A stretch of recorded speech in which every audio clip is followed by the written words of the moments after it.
Good morning, world. Haven't I got a doozy of a small story for you guys today? Just came out of a major battle with the Buddhists. Not fighting against the Buddhists, fighting with the Buddhists. Like a couple of days ago, I heard that the Buddhists were going to push all of the evil out of Nepal.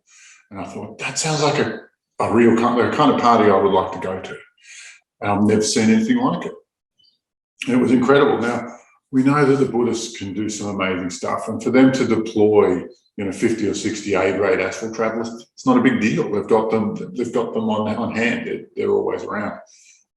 But when you've got a group that big, it means you can tackle things that I would normally shy from. And actually, in this battle, it's the first time in years I've actually felt in any kind of danger. What did we fight? What was the deal? We went there, and the Buddhists were in formation in groups of 16. And the way they fight, the way that they tackle problems like this, is that they form a bubble around that group of 16, and the 16 make that bubble impenetrable, and then fire things out from there. But the qualities of the exterior of the bubble means that they can push it into things and have that impact. All of the fancy magic is in the shell of this bubble. It both protects and destroys anything that it doesn't like. So what we saw was a giant, it was elemental evil. The primal, deepest, ugliest, nastiest, most ferocious, hideous, primordial thing that you could imagine. It had no form. It was perfectly liquid, and it sort of formed itself. It could have taken any form it chose, but it formed itself into tentacles. But when our team showed up, we immediately formed a bubble around ourselves too, of a very similar type to the Buddhists. But there's only two of us on this mission, so it wasn't anywhere near as strong.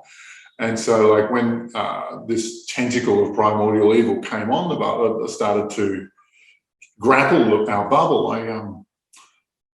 I wasn't sure how long we were going to hold it. I wasn't sure. I actually felt that, maybe it had more strength than we did. So logically, I went and merged our bubble with the Buddhist bubble, and formed up with one of these groups of 16. Who handled this just fine. It wasn't really a problem for them. And I don't know. I'm going to talk about a concept that I haven't heard anybody else talking about. I don't know what it means, but quantities of thought. Like thought being the key driver of everything, intention being the key driver of everything. We've never quantified thought. We've never said, in 17 seconds of thinking about one thing, we create 1 unit of thought. We've never talked about that. But the problem I think I had with this giant elemental evil was that it was just able to deploy far more thought than we were in our smaller bubble. However, the Buddhists forming into groups of 16, their minds, the minds of these very practiced and very highly trained meditators, were able to deploy an incredible amount of thought. And so it wasn't in the who's thinking harder arm wrestle. It wasn't a contest for them. However, what happened is the tentacle that was on our particular bubble, on this particular unit of 16, was disintegrating, burning, falling apart, and it was collapsing. And we did really, really well. However, when we looked at the next bubble, what had happened is 2 bubbles of Buddhists had merged, and so there were 32 in there, and they were fighting the mouth of this thing. And try and think something. I'll put some pictures in here. Try and think something along the lines of the worms of June mixed with multi-dimensional aspects. So think of this Merkaba, and then think of it shimmering in and out of multiple dimensions like this Sri Yantra. It was wild. It was wild. It was an amazing thing. And that double unit of Buddhists were holding their own. But when our group was free, what did they do? they didn't go and join them to contest them.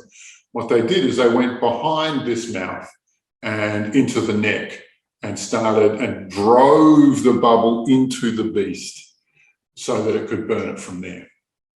And sandwiching the strongest part of it, the mouth. It took about 4 or 5 minutes, but there was this where it disintegrated, where the arm wrestle as to who had the most power wasn't clear who was going to win. There's this beautiful moment where the monster that causes fear to all of the other monsters rippled in fear of its own. It suddenly realized that maybe it was fallible and it was going to lose and it was going to get hurt. And it was just a beautiful thing to see a beast that is so used to steamrolling everything and devouring everything it comes across in fear of it and fear for its own life. It started to collapse and started to fall apart, and it weakened and it burned. And then it I hadn't seen this one before. It seemed to be rippling through multiple dimensions all at once. And so it would phase in and out of existence here as it folded in and out of different realities that it was in, different timelines that it was in. It was quite a spectacle, lots to learn there. But, you know, so long as we tracked it as it passed through this one and then followed it into the next one, we were able to burn it all out there. And as expected, it retreated from Nepal and went and hid in its Middle Earth layer, where effectively it was in the fetal position. Great victory for the Buddhists, great victory. The next thing that happened was some of their supporters, another faction who had shown up, these evil blobs, I'll call them. I don't know, like my teammate called them jellyfish, but I don't think it's quite accurate, but they were more formless than formed. Had embedded themselves in the earth in Nepal. And once the elemental evil was chased away, these guys realized that they weren't going to last very long either. So they all tried to escape off planet to their ship. My teammate and I, we captured a good 2,500 of them on the way up. What was really interesting is that we saw their ship, and their ship was cloaked, their ship was made invisible. And, you know, we use a bit of invisible tech, so we managed to tap the ship and break part of the cloak, which immediately inspired the Galactic Federation of Light Guides to start firing on the ship. And so then we started to uncloak the whole thing.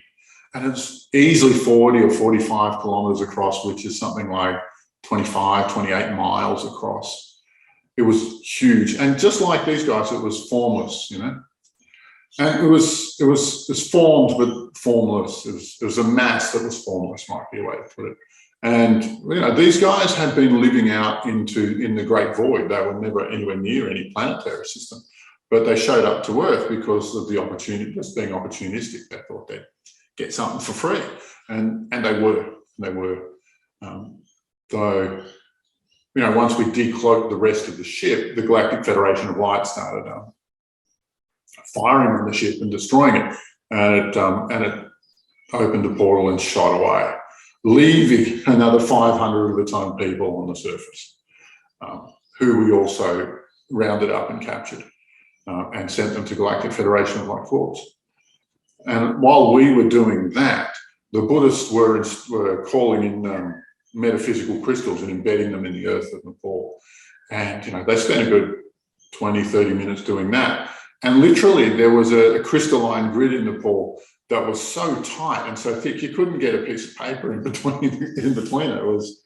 I haven't seen one like that before. That was pretty amazing.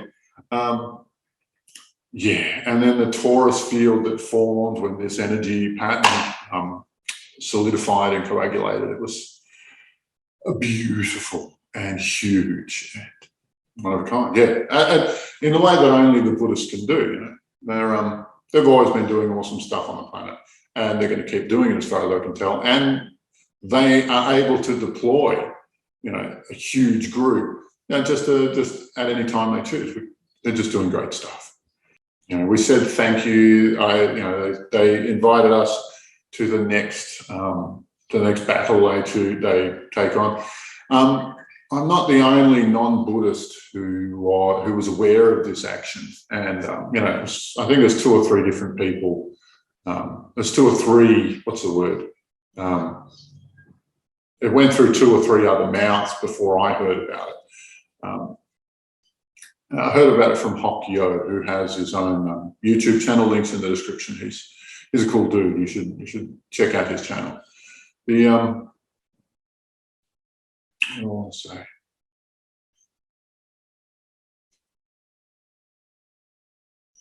Yeah, so we got invited to the next battle, which is unusual because I've done actions with other Buddhist groups before and never been invited back, so it's quite nice.